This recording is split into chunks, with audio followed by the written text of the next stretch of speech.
Leafs Nation, if you're living under a rock, well, what are you doing? Get out from under it, because Edge just dropped the promo of a lifetime. And now, Leafs Nation, the passion that unites us all kicks off tomorrow night. But before we get there, we stop right here on Offside with our friends from Sticks to Six. I got Peter with me. Peter, how fired up did that video by Edge at center ice for the Maple Leafs get you? Oh man, if you wanted to drop a perfect, hype up video at the right moment just before the game is about to start or like the day before, that is the perfect moment done by, the Maple Leafs media team. The production value was fantastic. If it doesn't get your blood pumping or, the juices going, I mean, you're probably not being a hockey fan, or you're not being very right in that regard. And yeah, I mean, it's just I mean, it kind of takes my breath away because of how energetic it really is in that sense. And you got one of the biggest Maple Leaf fans out there. You've seen him go to games, and having him at center ice is just absolutely fantastic. And yeah, I mean, passion levels are an overload right now. I've mentioned that, like tweeting it out about the video about that. And yeah, I mean, if this doesn't get you going for the Battle of Ontario, I don't know what will. Well, there's that. And then, of course, Max Domi last year before the playoffs puts out a video. Now, this season does the same thing. Mm-hmm. This guy is ready as well to run through a wall. So there's a lot of hype videos going on right now. Everybody kind of getting behind this. But, of course, we're also seeing all the old footage, and we'll get to the early 2000s versus now soon. But that old footage, too, of Tucker storming the bench, obviously. Now new bench boss Travis Green in Ottawa, a part of the Maple Leafs at that point in time, battling the bench at that time. So it all ties together too. So we're gonna get to that in a little bit, but man, it does. I just hope Travis doesn't forget where he initially came from, and also who his true colors really lied, because he was with the blue and white before he went over to the Senators. And just saying. A long time ago, you were wearing these proper colors, sir. So remember where your true allegiances lie. You were spilling blood on the right side at one time. All right, so let's put a bow on the season that was for the Maple Leafs. This season, for me, it seemed like fans were more divided throughout the season. No matter what the Leafs did, we all knew the playoffs were going to be the measuring stick, the litmus test, whatever you want to call it for this squad. But for whatever reason, Craig Berube coming in, everybody was really like, well, is this going to work? Is his brand of hockey going to work as it's pushed on these guys? Because we remember Mike Babcock tried to play a similar heavy type kind of game with this squad when they were young, and maybe not the time to do it. But Berube comes in, wants that same thing, says that's his philosophy. And for me, I know for you guys, we knew it was going to take time for this squad to buy in. Mm-hmm. And there were some bumps in the road. There were some issues and things that need to get on track. We all wanted Mark Savard fired the first half of the season because the power play was dismal. We were all excited about our PK coach up on the bench, Lane Lambert, freaking out, screaming, yelling. We loved the passion he brought there. But it seemed like everything started to click. And even more so after the Four Nations, this team went on a run that would have put them at about 122-point pace if they did that all season long, which is absolutely beautiful. But it took a while to get there. So for me, I look at this season and I say, hey, we became first in the Atlantic, something we haven't done in a very, very long time, being first in our division. You can throw away that year for the Canadian division. That doesn't really matter because it wasn't a real division to begin with. It was just a holdover. But this season as a whole, I think this team really learned how to come together as a unit, but also learned to play the proper way. A lot of low-scoring games, keeping yourself in it, but also finding ways to come back in games, which in years past, we see the attitude on the bench. Heads down, guys kind of like checked out, done with the game because they're down by 2 or 1. And even in the last game of the season where it means nothing, this team still found a way to figure it out and get the victory. So for me, it looks like all the Craig Berube building blocks are there. So I want to know for you, what was the bow on the season? How do you measure this season under Craig Berube? Yeah, Bowl in the season, I think at the moment, like this final stretch, I think it was the bowl in the season where you knew the Atlantic Division title was within your grasp. And I think you needed at least 4 or 5 points in order to secure it, which would have given you 2-3 games max in order to get those points, secure it. I would have thought that maybe, playing really good 500 hockey would have got the job done, but still keeping those good habits. They went 5-0 down that stretch, and it was absolutely impressive to see. Like you mentioned, that game against the Detroit Red Wings, meaningless game, and you see them still try and push back. Philip Myers just going full on dangles on the Detroit Red Wings. Mitch Marner with once, that but twice. Twice. Mitch Marner with that amazing, in the corner pass to Chris Tanev, which was very reminiscent to that of McDavid at the Four Nations Cup in that game winner, albeit to the defenseman as opposed to one of the best players in the world. And then Scott Lawton just being in the perfect position for that game-winning goal. Are all the way that they played the games down the stretch against teams like, the LA Kings, Tampa Bay Lightning, even desperate teams like the Montreal Canadiens, Columbus Blue Jackets as well. They played to their system. They played to their strengths. And even so, there were some close games.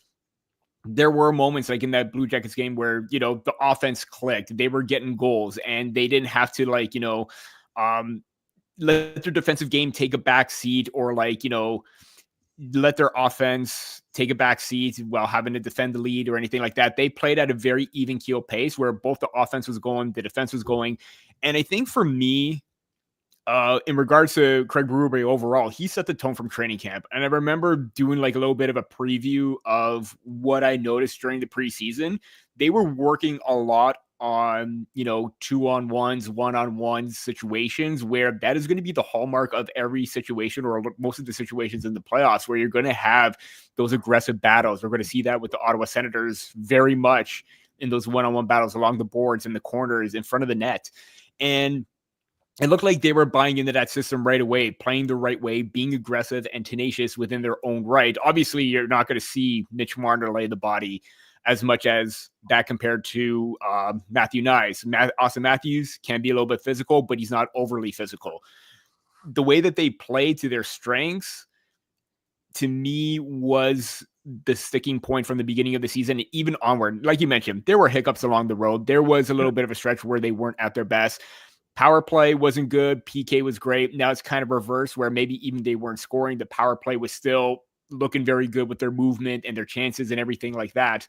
But overall, I think this was a fantastic first season with Craig Berube. I mean, correct me if I'm wrong. I thought I saw a stat where Berube had a 50-win season. I don't think the Maple Leafs really had that under Sheldon Keefe. No. Again, I could be wrong, but okay, so there we go. To me, I think that Berube was trying to keep them all in line and play the right way. And if it does get a little bit out of character for them, he's not afraid to let them know that what they're doing isn't great. We see him stop the practice where he's yelling at the top of his lung, dropping F-bombs left, right, and center. He knows that they're not clicking as well as they should. He knows how this team plays. He knows how well they can play. And now he got the most out of them. Now, like you mentioned, this is now where the important question has to be answered. Can they find that consistency and that level of play that they had during the regular season and translate it into the playoffs? Because it has been hit or miss. You see performances come and go between the core four or even core five if you want to insert Matthew Knies in there right now, but he's been absolutely fantastic in his first two postseasons. So all in all, great season, a lot of positives, but now the real work begins. The real work begins, but at the same time, I mean, you can use all of the building blocks that they've had and the stumbling blocks as well, because now you know how to overcome those things as well, like the power play not clicking. You know how to rotate in and out different guys that may give you a different look to help just unease the tension, whatever needs to be done there for that group. And the other thing, too, is the healthy bodies, which we'll get into in a second. Yeah. But yeah, putting a bow on this season, they have done things this season that I haven't seen them do in a long time. And the buy-in to shot blocking and playing a full 200-foot game is huge from this squad. Usually you get flybys. Now, the only guy that I would say has a flyby pass seems to be Craig Berube's. One of his favorite guys is William Nyland. You know, he's allowed to blow the zone. That seems to be the MO. to have that opportunity to come down the wing and do his snipe show, which he usually does. That seems to be an understanding they both have. And he's mentioned that throughout the season as well. Maybe it wasn't just being so hard on him, he'd say. Maybe it's more listening to the player. And maybe they have that relationship. And you see the video from David Alter not too long ago of, it's Berube and Nylander having kind of an animated conversation, not heated by any stretch of the means, and Savard trying to do the don't look over here kind of thing. But, that's just what you do with a guy like Willie, is you try to be on the page with him, and he's gotten the best out of him. 45 goals. He's looked great. The back check is there. Not every single shift, not every single night. There's still the cross the blue line pass in a power play with a guy in the middle, which you should not do. William Nylander move. But I think Berube's got the best out of him and the best out of guys who come in the lineup, like Nick Robertson. So, I mean, if we need a goal, maybe sit him for a game and throw him in for the next one because he's bonus and ready to go to score. So, but I want to ask you, obviously, everybody's got a routine for the playoffs. Everybody's got something that they do to get themselves mentally prepared, because let's face it, we're Leaf fans and we need to be mentally prepared for whatever's going to happen. So give me a walkthrough on Peter's game day at home. What do you do? How do you get prepped for the game if you're not going to the square or not going to the game? Yeah, I tend to stay at home and watch the game on my screen. I don't. I mean, there are odd times where go out and hang out with friends, watch a game, but most of the time, I want to be focused and dialed in. I want to analyze every single play, every single situation as much as possible, so that way, whenever I start to write about something, I at least have something to fall back on and use certain examples. I want to be very detailed and all that. I remember as a kid. I know we're going to get to the early thousands with the Battle of Ontario very soon, but I remember as a kid too, like how I interacted or how I acted as a kid, as a fan, or compared to how I am right now. Like completely different people. Like if I have to go back and tell myself to calm down a little bit, I would tell myself to calm down. My 8, 9, 10-year-old self or whatever. But yeah, no, most of the time I'm just there. I'm analyzing. I'm watching the plays unfold as try to give my critique as well, even when I'm like live tweeting during, games and all that. I try to be as analytical and detailed as possible where, I'm very, very unbiased. I'm very even keel where if there's a great play, I'm going to, attribute that. If there's a bad play, there's going to be that. But yeah, I'm kind of low key watching games. Most of it is by just on myself. So I'm in the zone with everything that I'm, basically no one's bothering me. I'm by myself, and that's just how it is. I mean, and every single time there is a Maple Leaf goal, especially during the postseason, you can't help but feel that emotion and raise the voice a little bit, get a little animated and everything like that. But yeah, no, I'm basically just very even keel, very analytical, and just focus on my own thing. All right. Well, I'm a way different watcher than you are. So let me break this down. Obviously, if you're following along here watching today, you've probably watched some of the videos or some of the lives over on TikTok. And basically, we've got a little bit of a following, a little bit of friendship going on. We always have one of these, a puck off from our friends over at Boxing Rock. But we've got a couple traditions. When the Leafs need a goal, we throw on the old puck off playoff beard. We throw that on. We get a little weird stroking that there. And then when we need to feel the nerves, Smokey over in Saskatchewan owns 21 First Street Brewing sent me this, and we give it a little rattle when we're just feeling the nerves. We shake it up a little bit, whatever works. And you know what? When we did all of those things against Tampa, we went on to the second round. Now, last season, I was down in Florida watching the games because my daughter was in cheer. So I didn't have all of my stuff with me. When we got back, that's when the Leafs mounted the comeback and forced Game 7. So I'm not saying it's because of these things, but sure feels like it. So I'm like you, though. When they score a goal, I am absolute freak show. I don't care. I'm hooting, I'm hollering. Regular season, I'm a little bit more reserved. It's like, yeah, it's a fist pump. Okay, we're good. It doesn't matter. In the playoffs, power play goal, regular goal, the big hit, I'm in it. Empty net goal, who cares? I don't care. Just get it. Oh, make it happen. And I do think we will see making it happen. So, yeah, drop your playoff routine. If you're watching this right now, drop your playoff routine, either under 6 and the 6 guys or underneath our stuff. Drop it. Let us know what you're doing. I want to see it. Now, something we wanted to see. Early 2000s clips, they get me fired up because I hear a lot of Sens fans, got a lot of DMs, a lot of messages. Hi, John. I see you, Mr. Trache. And I know you're going to push the button extra loud on game 3. I know you've already said that. Don't worry. But I got a lot of chirps and a lot of, hey, the past is the past. Well, the past is a good indicator for the present. And I like that because the Senators used to beat the Maple Leafs pillar to post in the early 2000s in the regular season. It used to happen. And then you get to the playoffs, and Ottawa fans were where they are right now, sitting on a high horse because they swept the season series this year, thinking that everything's perfect. Well, that used to happen. And the Leafs always beat them in the playoffs, swept them once as well. And shout out to Adam Sandler for his Ottawa, 3 Cheers for Ottawa song. Beautiful. Put that out on Twitter today. Go listen to it. You'll have some fun with it. But I like the early 2000s because of the way it was. It was a rivalry. It was heated. And it's going to be at that level again. I wonder the health of Brady Tkachuk and what he's going to be able to do in this series. Hockey players in the playoffs, they hold nothing back. So if someone's got something that's nicked up, we've seen it. Whether it's a slash on the wrist with a guy who's got a sore paw or someone's got a sore leg, you see a little bit extra hacking and whacking. Whatever Brady's got going on, you know the Leafs are going to target. Same goes for Matthews. We know Matthews looks healthier than he's ever been. But he's just one wrong movement away, as you've seen that Buffalo game earlier in the season where he got hit, from not feeling so great. So the early 2000s to me was a battle. It was a gong show, and I think we're going to get there now. I think it's going to go ratcheted up.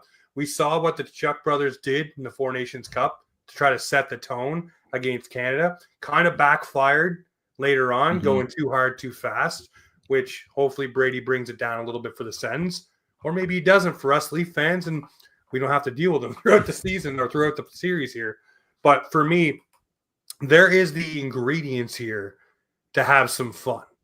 You got guys in our lineup like Simone Benoit, Jake McCabe, Max Domi, even Matthew Nyes, who's kind of modeled his game a little bit after the Brady way. Doesn't have the short fuse like he does, but plays physical. Will mix it up. Will do whatever he needs to do. Brandon Carlo as well. Scott Lawton. We have guys now that are willing to do those kind of dirty things that need to be done. Even Oliver Ekman-Larsson, for all the talk of him being an offensive guy, has kind of been a grumpy old man with the Maple Leafs, and I'm enjoying it. I love the throwback checks. I love all those things that he does as well. So it has the elements that the old series, and plus there is a McCabe and a Domi in the series again. Yeah. So I'm like, all right. This harkens back, so I'm rubbing my hands. But for you, the early 2000s, we love it.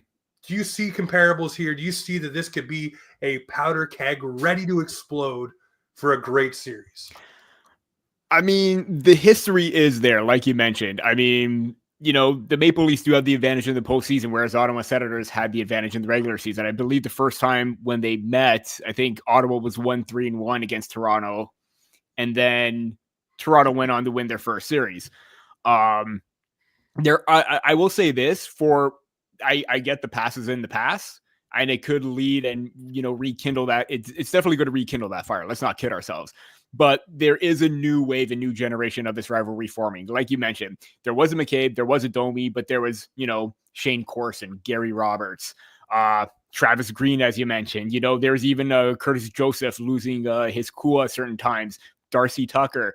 I mean, Ottawa had Daniel Alfredson, Chris Neal, Zdeno Chara, Chris Phillips. They had their own, you know, group of star players. Wade Redden, guys that really like to push that needle and play with that edge and everything like that. But now, like you mentioned, there's still another McCabe and Domi, all right, different first names, not Brian and or Ty, but you know, like you mentioned, there are guys that can play that physical edge that can match that of the Sens. And I think that one of my things that I wrote about recently, if the Maple Leafs win, can they match that physicality that the Sens can play with every single time? And we have, I think, even number of players that have over, you know, 100 hits. And I think one player that each have 200, Tkachuk being on Ottawa, Benoit being on Toronto.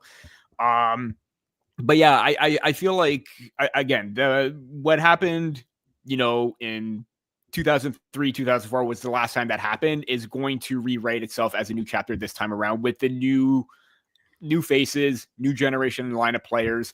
I just feel like it's going to be a very heated and intense atmosphere. And I think the first 10 minutes is going to be intense from the very first puck drop. Like you mentioned, there are also guys that can handle their own. Steven Lorentz, Scott Lawton, as you mentioned as well. These are guys that you brought in and part of your depth, where if you do play that matching game where you put them against maybe in one of their second or third line players, they're going to match that intensity and they're going to wear you down just as much as Brady Tkachuk is going to wear down no matter who he faces. Yep. I will say that I agree in the sense that Tkachuk does play with that no bars hold mentality. Like, he's going after you and he's looking for a thunderous crunch every single time. But that did backfire in the Four Nations, where it did create an injury. Now, if that same thing happens again, that could be a detriment to the Ottawa Senators, where your captain goes down, who plays with his heart on his sleeve. There's no doubt about that. But if he goes in and he makes a wrong hit, or he takes an awkward tumble where he maybe even re-aggravates the same injury that he had, who knows what can happen. And now you're back in square one with the Ottawa Senator teams down the stretch where they played well without their captain, but now you're even in a bigger hole in a bigger moment in the postseason. So yeah, there are a lot of storylines that can really dictate the new chapter for this rivalry. Again, the fact that Toronto has played relatively well against Ottawa and have come out on top every single time is there, but let's not kid ourselves. I mean, there's the potential for an upset because of how well Ottawa plays, how much structure they have under Travis Green, how physical they can be, but also in terms of just playing with house money. There's no pressure on them. All the pressure is on the Leafs because of their history and how they only have one series win in these last 8-9 years in the Matthews era. So definitely a lot riding on the series, and it's going to be an interesting battle. But yeah, fireworks are definitely going to be going this time around once again. One guy that I will mention, and we'll talk about Leafs lines in a bit, but I will throw Max Pacioretty out there. Mm-hmm. He's a guy that is now healthy, and in 37 games, I believe it's 105 or 125 hits he's thrown as well. Yeah.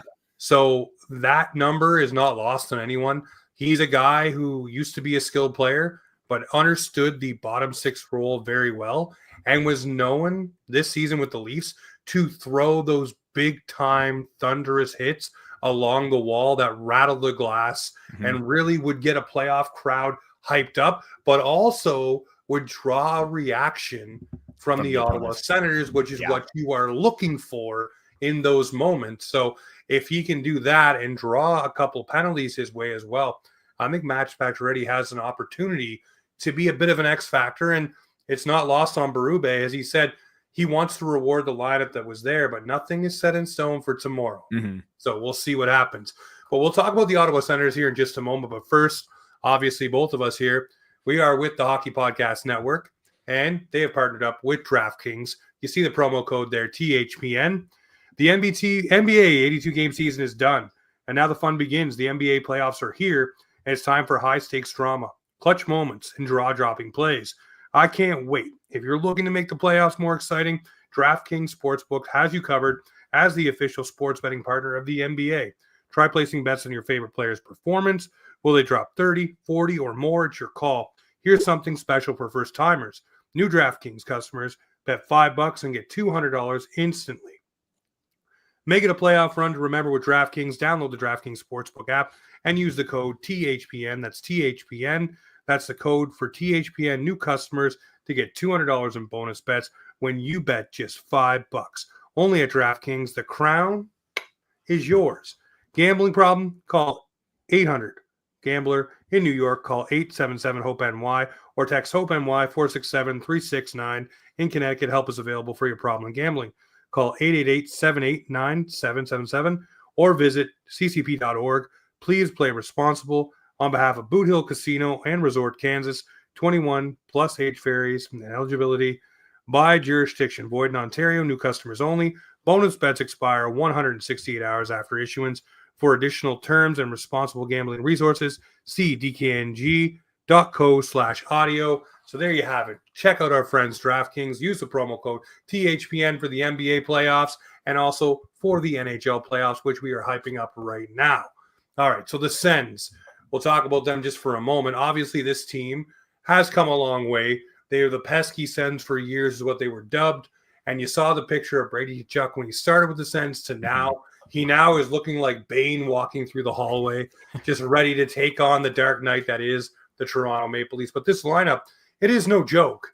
They do have players that really can get you up out of your seat, bringing in a guy like Cousins as well for that lineup down the bottom. Obviously, what you got out of Buffalo as well. This team here is really, really, really good. Guys like Thomas Chabot, guys like Jake Sanderson. And then the X factor to me in goal is Linus Ullmark. Now, what they get from him, we'll see. The Leafs were able to kind of get into his skin last year as a Boston Bruin. But for you, what do the Senators bring that the Leafs might have to be worried about? For me right now, it's that power play that they seem to be rolling into the playoffs with. The Sens are on fire with it. But what do you see from the Senators, Pete? Yeah, it's just their heavy forecheck. Like I mentioned, their the ability to match their physical play is going to dictate how well the Maple Leafs are going to play in this whole entire series. And if they can't match that physicality, it's going to be advantage Ottawa time and through because of how well or how quick they could get on the forecheck, how they could wear opponents down low, and how quickly they could regain possession and quickly get that puck out into the open space. And they know that someone is there to receive that pass for a chance and a scoring opportunity on that. And I look back to that first, to a recent game between the Senators and the Montreal Canadiens, where just seconds in, I believe it was the Shane Pinto line, where they go down, they're attacking hard, and then the puck comes out, and then they score a goal like seconds into the game. And that to me is something that has worked to the Senators' advantage time and time again this season. They basically have the depth or the top six that could do just that. They have dangerous offensive producers in Tim Stützle, in Drake Batherson, in Shane Pinto. And I again, that Dylan Cousins addition was absolutely underrated. And that basically vaulted them into playoff, contention status. And that means that, they're in it to win it. They found an opportunity to improve their roster, and they did just that. As for the bottom part of the lineup, I mean, every single time they played against the Maple Leafs, it was always like that third and fourth line that always got things going or scored a key goal at a key moment. Now, Toronto's third and fourth line have done that more often or have done that as well, but it feels like the fourth line has been more impactful for the Maple Leafs ever since Ryan Reeves got sent down, where the fourth line was a little bit more noticeable, and the third line has been kind of still trying to find that identity, where I think with Lawrence, Lawton, and Yarncroke, right now, I think they're starting to come together and they're forming that chemistry where, you have two guys that can hit, you have guys with speed, and you have a powerful shooter in Scott Lawton where he could just blast it from the point where if that puck comes to him, he's going to wire it from the blue line. He doesn't care who's in the way. Play when he's on a breakaway too, just to wind up and slap. Exactly. I mean, and that could throw anybody off. I mean, he almost scored a goal where he rang it off the pipe. So that's definitely going to throw goaltenders off like Linus Ullmark. As a potential, I mean, he is going to be the starter, but as like a potential one-on-one situation, if he sees Scott Lawton coming down, he's going to have to be very aggressive to try and take that shooting lane away if that is the case. But yeah, I think with the Sens, they're deep in their top six, but as just a whole unit, they have depth and they have players that could chime in and produce every now and then. But to me, if something happens to within their core roster, the one that they're going to ice in game one, if something happens to, let's say, Brady Tkachuk, someone's definitely going to move up in the lineup, but who you have to replace in terms of the bottom part of the lineup where someone's moving up, you don't really have that. And you really don't have that depth on defense as well. Because I know the Maple Leafs, they're definitely going to have their options where you have Max Pacioretty possibly coming in if, let's say, Nick Robertson doesn't play well. If Bobby McMahon doesn't play well, that left side is up for grabs. You have Dakota Mermis and you have Philip Myers on the back end where, let's say there's another injury, you could count on one of those two guys to come in because they have played relatively well. I really like Dakota Mermis down the stretch, and especially that game against Carolina. I thought he looked fantastic. The Maple Leafs have the depth that if something happens, they can insert someone into the lineup. Senators really can't afford that. And even so, like Anton Forsberg, he has looked great this season, but down the stretch, it's kind of, I think his last game was not that great overall. But, you brought in Linus Ullmark to be that guy to backstop you in the postseason where the numbers don't reflect that as much. It's a small sample for like 10 games. But let's face it, he's got a lot more experience than, let's say, Anthony Stolarz at this point. So could you give the advantage to Ullmark? Absolutely. But you know that he hasn't quite lived up to his name in the postseason compared to what he's done in the regular season because he does have that Vezina trophy. It's just minimal playoff experience, minimal success for him as well. Yeah, I look at the lineup here for the Ottawa Senators, and a couple players jump out to me as guys that the Leafs probably will target, have an issue with. One is Ridley Gregg. We all know what happened there. We all know that, yeah. That's going to be someone I think you'll see someone take a run at and lay a thunderous hit just because everybody in Leafs Nation knows what happened that day. Still in and the back that of the will heads. set everybody off in the right direction if someone lays him out. And I don't mean hurt him. I just mean throw a big body hit along the glass, rattle it, and just let him know, hey, we haven't forgotten what you did. So that'll be something to set up. But you talk about guys moving up to Chuck. We don't know exactly how healthy he is, but a guy like David Perron, he's built for the playoffs. That is a guy that has been through some battles and understands what needs to be done. You know, and Craig Berube knows him very well. And don't lose Claude Giroux either. I know he's a little longer in the tooth, and he's not 2015 Claude Giroux, but this guy will still score timely goals, and the game slows down a little bit in the playoffs, so it'll be more tailored to the way he plays the game as well. But someone I think is an X factor for the Ottawa Senators is Fabian Zetterlund. They have him down on the fourth line, but I think he's going to be kind of what we think for like Scott Laughton or Pacioretty as a person who will score that timely, greasy goal. Whatever reason, I hear his name and I feel that he's going to be someone to be a thorn in the Maple Leaf side. Yeah, absolutely. I mean, again, we talk about the Cousins addition. Zetterlund was that name to bring in that could shore up their bottom six as well. And he plays with the speed. He plays with the pace. And he's been a guy that he has been noticeable in terms of, you know, creating opportunities, creating offensive chances. It's just that the connect or the conversion just hasn't been there like it was with the San Jose Sharks. Again, albeit he's in a different role right now. But I do feel like he is going to be an X factor for the Sens. For me, it's going to be Shane Pinto. I think he's one of the more underrated players on the Ottawa Senators right now because we know about, you know, Batherson leading the way, Stützle, Tkachuk. To me, Pinto has been that, you know, that is, I want to say he's been like one of those Energizer Bunny players for them every single time where he can make the hit, he can score a timely goal.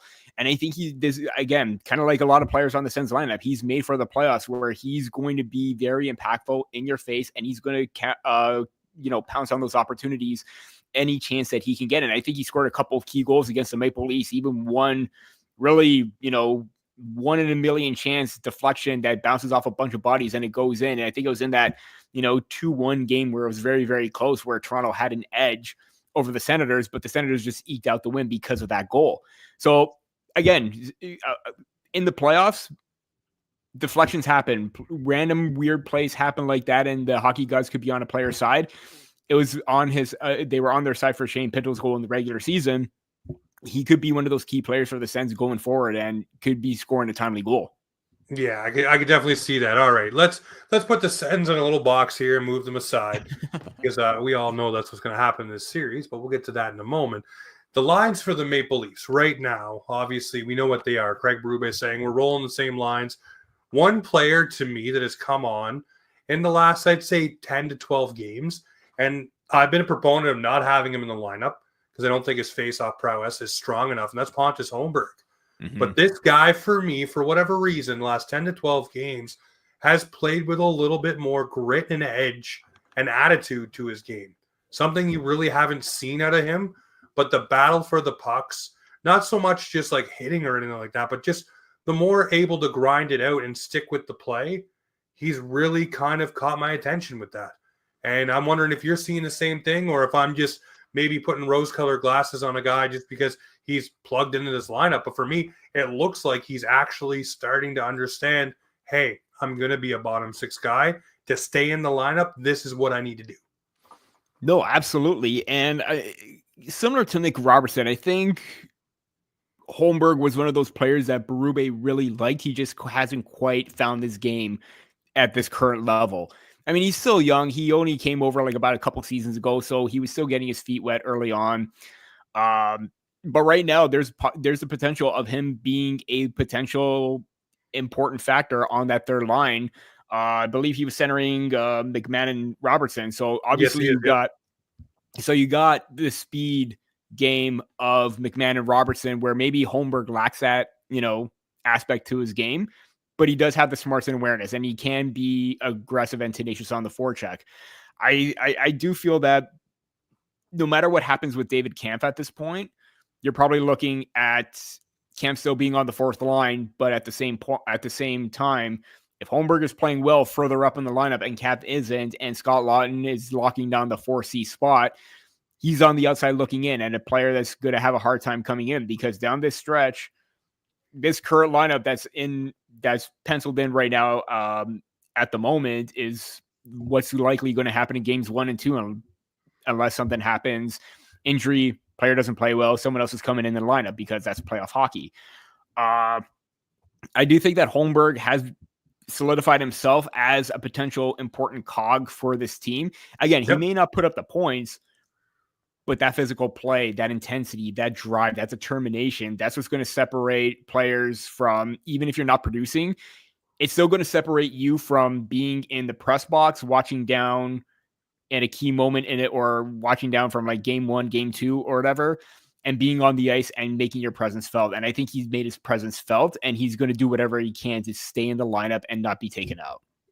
Well, one thing, that line has really done well is the cycle game, keeping the opposition in their own offensive zone.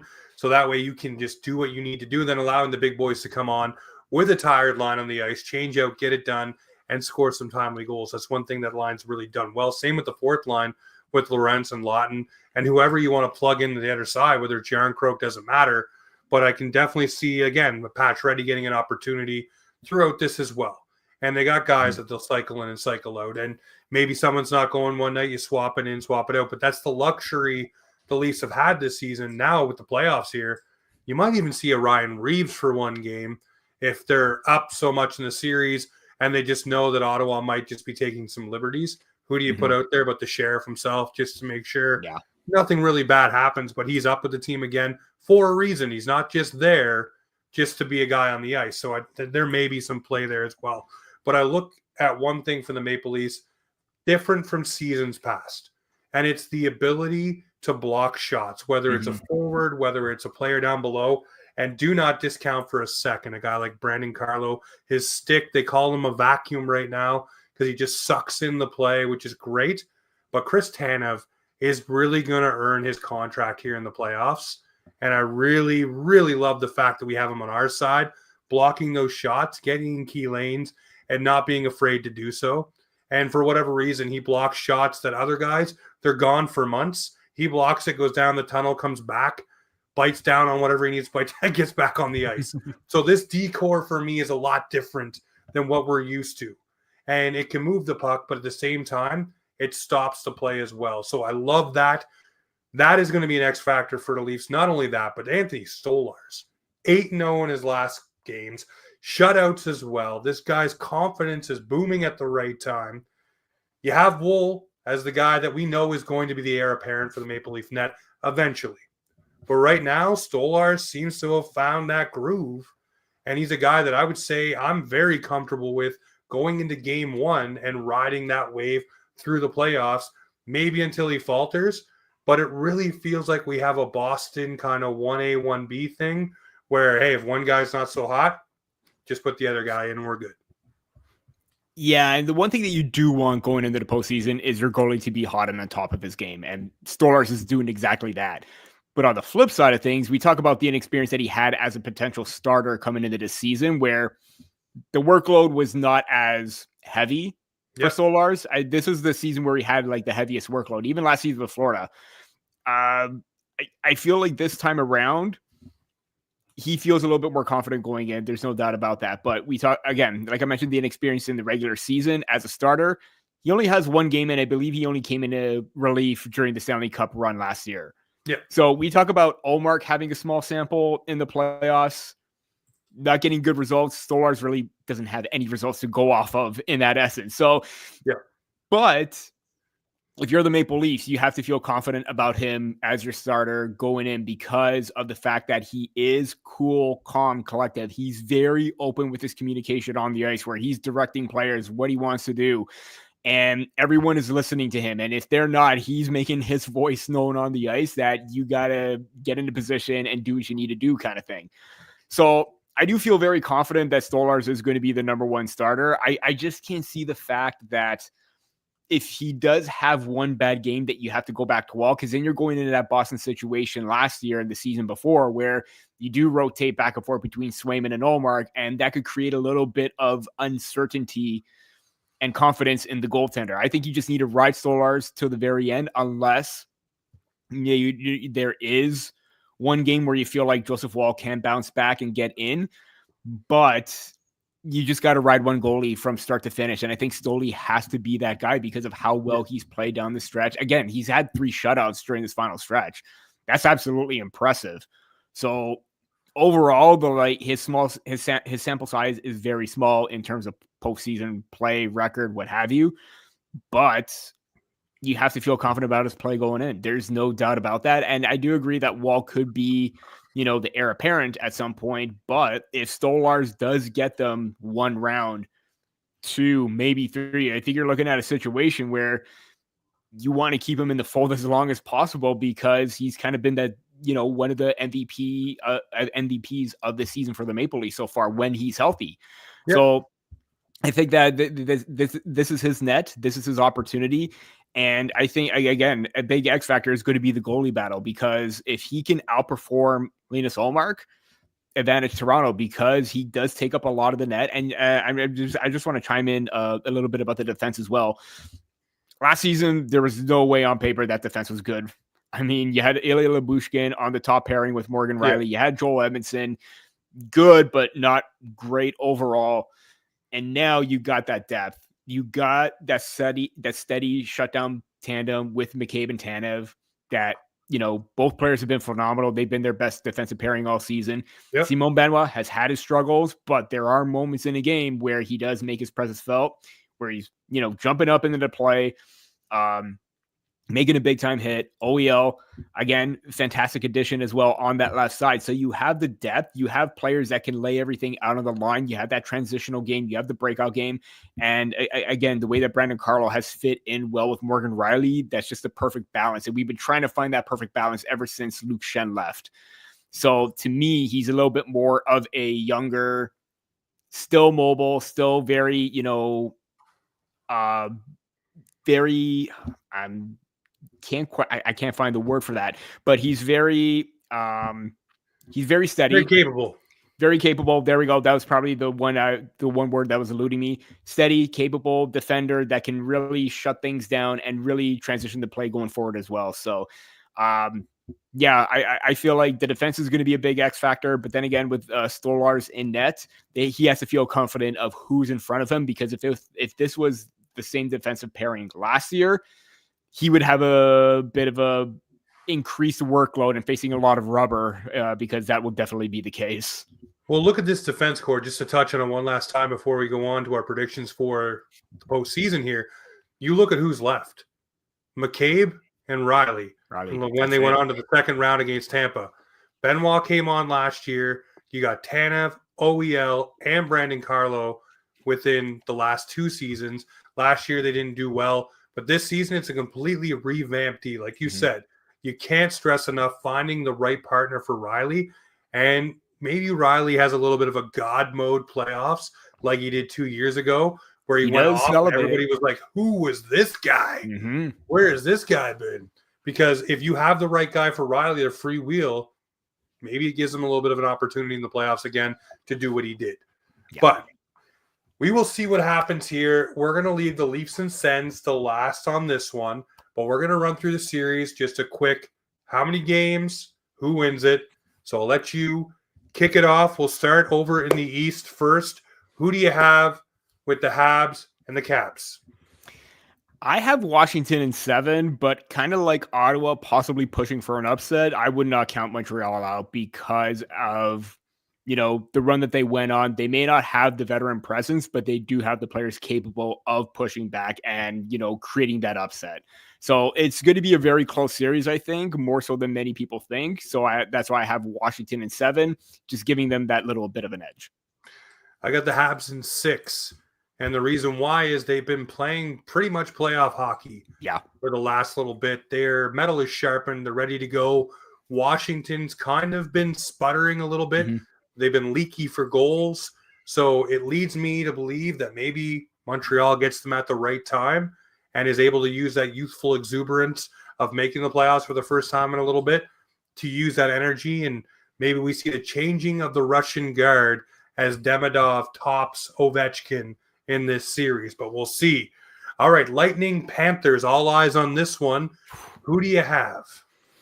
This is going to be a bloodbath battle. I mean, for all the injury issues and concerns and players being out with Aaron Ekblad being suspended, the way that Tampa has just been so hot down the second half of the season, I just can't see them losing this time around to the Florida Panthers. I have them in 6 because of the fact that Nikita Kucherov is just on another level. Braden Point, again, another level. Brendan Hagel had probably one of the quietest 30-goal seasons and 30-goal, 90-point seasons actually this season. And if I just want to be a little bit, over the top and make a little prediction, I think him and Kachuk have some unfinished business from that Four Nations fight. And I think maybe Hagel wants to go 2-0 against them. So I'm going to say Tampa Bay in 6. I think it's going to be a very competitive and very physical and intense series. But Kucherov's is on his game right now, and Vasilevsky has been really hot. I just can't overlook that. I'm going to go Lightning in 7. And the reason why I picked 7 is because I want you to beat the ever-loving hell out of each other. Just put each other through all the misery you want and just bang each other up to the point when you get to the second round. It was like the Leafs when they played Tampa and got to the second round. They just had no gas left in the tank. I'm hoping that's the same way this goes. I do think it'll be the Lightning. I would like it to be the Lightning because the Leafs beat them previously, and maybe something's there for them mentally where that clicks as well again. All right, Canes and Devils. How many games and why? I have Carolina in 6, and for the same reasons that maybe other people have, I just don't see their goaltending taking the Hurricanes far. I will give them one round, but the New Jersey Devils, they've been pretty streaky themselves. They've had good moments. They've had bad moments. I know I've talked to Kyle a few times, Bossman Kyle for the Hockey Podcast Network, and he talked about how streaky Jacob Markstrom can be, where he's very strong but can let in weak goals, and that could be the difference maker in a game. And that, to me, I just don't feel that he's very confident with himself at times.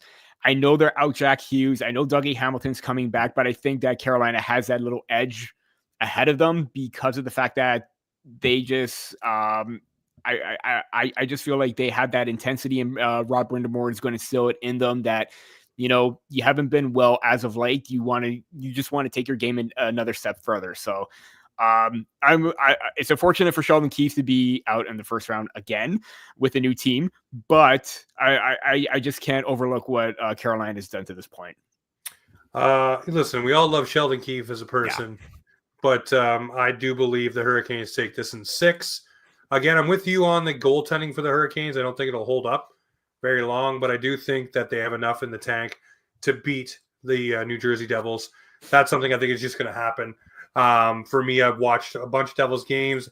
Shout out to Jim Berger, who covers a lot of their games and talks about them a lot as well. He'll be right there telling me that they're going to win the series, but I just see Carolina being too much for them to handle. And Sheldon Keefe, again, watching a first-round playoff exit unfold before his eyes. Sorry, Sheldon. It's just going to happen. All right. We got the Jets and we got the Wild. Who do you think? So I believe it's the Jets and Blues. Jets and Blues. Sorry. Yep. No. Yeah. You're right. Sorry. So I was actually just looking at their highlights for whatever reason. So I'm just checking the score right now, and it was 3-2 before I came on to record this. It's a 5-3 Winnipeg. So I was a little answered in the third. I was a little bit nervous because I thought playoff Hellebuck was coming back in, but they rode that win because of Kyle Connor, because of Mark Scheifele, and because of Alex Iafallo moving up into the lineup right now. I have Winnipeg in 5. I was contemplating about changing that later on, but I'm still going to stay in Winnipeg in 5. It could be Winnipeg in 6 because St. Louis, very, very underrated, another potential upset where they were probably one of the better teams in the second half as well. Yep. Hot winning streak. I believe they had an 11, 12 game winning streak coming into this postseason as well, or like during this half leading up to the postseason. But I feel like if Winnipeg is going to go far, they are going to ride heavy on Scheifele, Connor, and Hellebuck. Hellebuck looked to have dialed his game in just a little bit more in the third period, so that's a good sign. Good sign for me because I was a little bit nervous. If St. Louis took that first game, it's going to be history repeating for the Jets all over again. So I have Winnipeg in 5, but it could probably go maybe one game longer. I go Jets in 6, just like you're talking about, one game longer. I do think St. Louis will hang around, but ultimately the Jets will be the bigger team to take them down. And there's a lot of pressure, I would say, on the Jets to get things done. The same monk here that Toronto's had lately with the not getting it done in the playoffs, that is starting to follow the Jets as well. So they want to have a good showing here and off to a good start, picking up a game 1 victory. So it's kind of unfair for us to say that they're going to win in any games because they've already got one under the belt. But hey, I'm going to take 6 for the Jets. We got Dallas and Colorado. I want to know who you got. I want to hear this spicy take. The battle for Mikko Rantanen, or the Mikko Rantanen Cup battle, whatever you want to call it. I have Colorado in 6. That was my initial prediction, but I think it could, or Colorado in 7. I think it could be a little bit over earlier because of the injury situation that they have. Miro Heiskanen is starting to come back, but the news about Jason Robertson is just absolutely gut-wrenching for the Dallas Stars. Yeah, it's just really tough to see them have any chance without one of your star producers in the lineup. They are getting Tyler Seguin back, but you really can't compare Seguin to Robertson. No. And just overall, Dallas coming into wasn't as consistent as I had thought or had hoped for them being one of the perennial Stanley Cup contenders. Jake Ottinger has been very spotty, very cold as well. We talk about hot goaltenders getting hot at the right time. He just doesn't seem right or like in the right state of mind with his game at this point. And on the flip side of things, McKinnon Makar, simple as that for Colorado. Yeah. It's hard to go against Colorado, but I am sitting in Cole Harbour, Nova Scotia. I am going to go against them, and I'm going to say it's going to be the Dallas Stars in 6 games. I think Mikko Rantanen will take it up a notch, will take it personal, and will make this a hallmark playoffs and show Colorado just what they're missing and why they should have signed him. I think a goalie like Jake Ottinger, I know he's having his struggles right now, but I think he's a guy who can dial it in when it matters the most and come up with key saves at key times. I do think the Dallas Stars have that one for all for one mentality that started under Rick Bowness. So I really think that will still prevail here. And really, I think this team would love nothing more than to stick it to Colorado for what they did to Rance now that they have them. So I think that's what they're going to do. And I'm going to say Dallas in 6. I really think Dallas is going to take out the Avalanche, but we'll see. Next, we have the Kings taking on their favorite dance partner, the Edmonton Oilers. Every season, it's the same thing. Do you have a different outcome this time for the LA Kings? I do, and I have the Kings in 6 for multiple reasons. Again, everyone is saying it's hard to bet against 2 of the best or 2 of the top players in the league right now, Connor McDavid and Leon Draisaitl. Well, I am, unfortunately, because of the fact that you're out Matthias Ekholm. That was a big blow to their defense. Your goaltending has not been great with Stuart Skinner. And if you do get, a bad performance or 2, you're going to rely on Calvin Pickard in front of that bad defense already enough as it is with a big hole to fill with Ekholm. So to me, it just seems like they could only rely on McDavid and Draisaitl for so long. I know they've really had the Kings number and in the past, and a big reason why they've won. But with the Kings having home ice, having one of the best winning percentages on home ice this season, with a rejuvenated Darcy Kemper, Drew Doughty looks good coming back from his injury. You have a really solid top line in Kopitar, Kempe, and the way that Quentin Byfield has turned it on in the second half too has been really, really impressive. I think this is the Kings' time. I think they do get over their playoff demons against a specific opponent, just like Toronto has, just like the Winnipeg Jets have had in the past. I feel like they will overcome and come out on top against the Edmonton Oilers because for the reasons that I mentioned, it's just very tough the way that they've played. Skinner's played. Their defense hasn't looked great. So Kings in 6. I'm going Kings in 7. I'm with you. The Matthias Ekholm injury is huge. He's a big linchpin in their defense. You lose that guy, it really starts to unravel there. Again, Skinner not playing his best hockey. What do you go to next? Are you looking for lightning in a bottle with your backup? Not exactly. It does not matter if you have McDavid, if you have Draisaitl, if you have Hyman. Go down the list of guys that are on that squad. I think it's LA's time to overtake here. Edmonton went on a run last year. Some tired bodies maybe, not expecting to go that far, whatever it may be. I think the Kings finally pull the trigger and get it done. Kings in 7. Then we have now the Minnesota Wild and the LA Kings. I was looking at the wrong one for whatever reason. So anyways, yes, it's the LA Knights. Jesus, Murphy. Here we go. WrestleMania twister there. The brain. So Knights and Wild. I want to hear this one. For me, this is probably going to be the fastest series in my opinion. Yeah, I was so close to making this a sweep, but I was nice and I gave the Minnesota Wild 1 game, Vegas in 5, because of the fact that they're just dominant from top to bottom. I mean, Jack Eichel is just on another level right now. For once, there was no, cap circumvention or, player going on IR kind of thing with the Golden Knights. But Mark Stone had to play in the Four Nations, so he couldn't be healthy there, then unhealthy over here. So exactly. They had to do that this year. But yeah, Eichel's been fantastic. Stone has been a very strong physical two-way threat on both sides of the puck. Their defense is very solid. Aiden Hill looks very good. And I'm just going to say their X factor right there is Pavel Dorofeyev. I mean, again, kind of like, Brandon Hagel with a quiet 30-goal season. He had another quiet 30-goal season, power play merchant for them right there. So I just feel like they're very solid from top to bottom. 5-on-5, power play, penalty kill, you name it. It's going to be really tough for the Wild to handle. I get that Joel Eriksson Ek and Kirill Kaprizov look great coming back. It's just not enough to defeat the Knights. I got the Evil Empire in 5 as well. I just think they have enough to do it, to get it done. Now, will it last them all playoffs? Who knows? There are some tough teams in the West. But for this series, unfortunately, to our favorites over at the Bar Down Buttes podcast, love you both, Kristen and Co. But unfortunately, I see Minnesota exiting really quickly. And unfortunately, the LA Kings are going to be the ones I think that'll have to face the Knights next. And it's just going to be a lot of Knights kicking ass all playoffs long. I don't like it. I don't like the fact that they came in the league, went to the Stanley Cup playoffs, went all the way to the final, and the Leafs haven't done it. So for me, they've always been a thorn in my side watching that happen and all the success they've had so quickly. And you watch the other teams come in. I mean, Utah kind of relocated. It's a little different.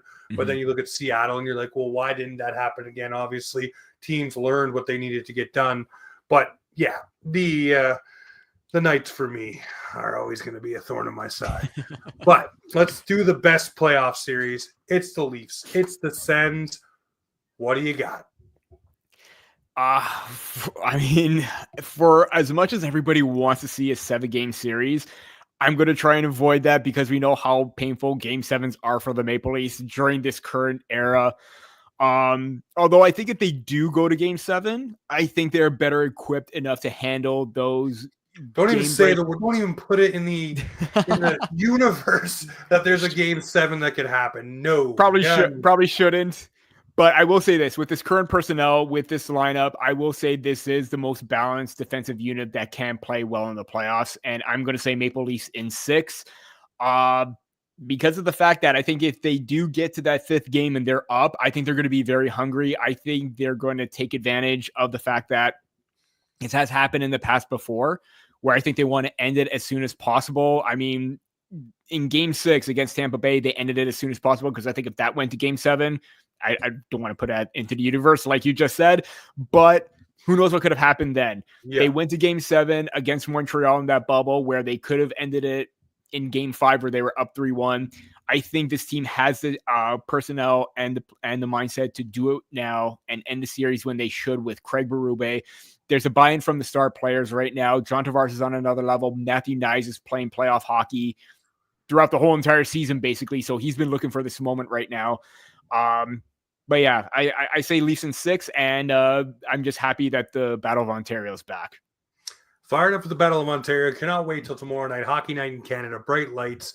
2 Canadian teams getting it done, but I got the Leafs in 5. Ooh. And I say that with all respect to the Ottawa Senators. This Leafs team is hungry. They play different under Berube. They are a playoff kind of hockey team. They understand close games. They understand what to do now in certain situations, and they will not allow themselves to let the moment slip. So if they are up 3-0, 2-0, going to Ottawa, whatever it may be, there is going to be a game where Ottawa will win. Yes, I fully can concede that, but I will say the Leafs are going to take this in 5, get it done on home ice, wrap it up, and be ready for the next round, ready to go. They're not going to let things linger. And for whatever reason, I feel if this team does get behind in a game, I have full confidence that they can come back and get it done. Mm-hmm. It's no darn, we're down and it's over, it's done, we'll move on to the next game. No, they'll dig in that game and figure it out. And I'm liking the fact, too, that they also can move guys up and down and around the lineup to move players away from matchups, which is something we wanted Sheldon Keefe to do for a very long time. Craig Berube is not opposed to throwing a Willie Matthews Marner on a fourth line shift just to get them out there for a little repetition, or even move a guy up on a line to make it different. You look at what Boston did with Pasta that one season in the playoffs against the Leafs, where it really did galvanize the Bruins. He moved down to the second line, scored some key goals. They can do that with Willie and Marner. They can flip them from top to bottom. It doesn't matter. So this team is not afraid to make the in-game adjustments that we've all screamed for years. So that makes me happy. And also, you have hometown boys who want to make a mark. Yeah. You got Domi who wants to make a mark. You got Lorenz who wants to make a mark. Lawton, Tanev, all of these guys want to make a mark as a hometown Maple Leaf player. And of course, the biggest one of all, who's waiting for a big, fat, juicy contract, Mitch Marner, I say, has a playoffs for the ages. Same with John Tavares, but I think Marner more so. I think he elevates that game to blocking shots and doing whatever needs to be done to leave zero doubt in Leafs fans' mind that he wants to be here with this team for the rest of his career and get it done. And I think if he has a big playoffs, he will be that player. But it all starts tomorrow night. Cannot wait, my friend. Similar to Austin Matthews taking charge in that series against the Tampa Bay Lightning, William Nylander coming back and making his presence felt, I feel like Mitch Marner has a lot to prove this time around, and I feel like he is going to be the difference maker in this series. I agree with you based on what happened with the previous contract negotiation. Everything's lined up for him to have a big playoff, and I think he's poised to do that. He rose to the occasion in the Four Nations. He's come up clutch in certain situations down the stretch. I think he's going to be the team leader in points, and he's going to be leading the charge offensively for the Leafs. And just one shout out to Scott Lawton too, because I think at the end of their last game, he was already watching clips of the old 2004 or the older rivalries of everything else. So if he comes out full like guns a-blazing, acting like Darcy Tucker, I am all for that. So let's get this going. I cannot wait. We have the ingredients. Everything's ready to go. So, folks, throughout the playoffs, make sure you follow the guys over at Sticks in the Six. Absolute beauty of a podcast. Love them. They've always been willing to jump on and talk some puck. So go follow them. Go check it out. All playoffs and off season and the next season. Keep listening. Keep the ratings up. Keep it going. But, folks, tomorrow night, Battle of Ontario, hockey night in Canada. We'll be watching. You'll be watching, so let's get it. Go Leafs, go. Leafs in 5. He says 6. Doesn't matter. They're moving on. That's all that matters. Ladies and gentlemen, you know what it is around here, though. This is Offside Hockey Talk, where the Maple Leafs and hockey come to talk.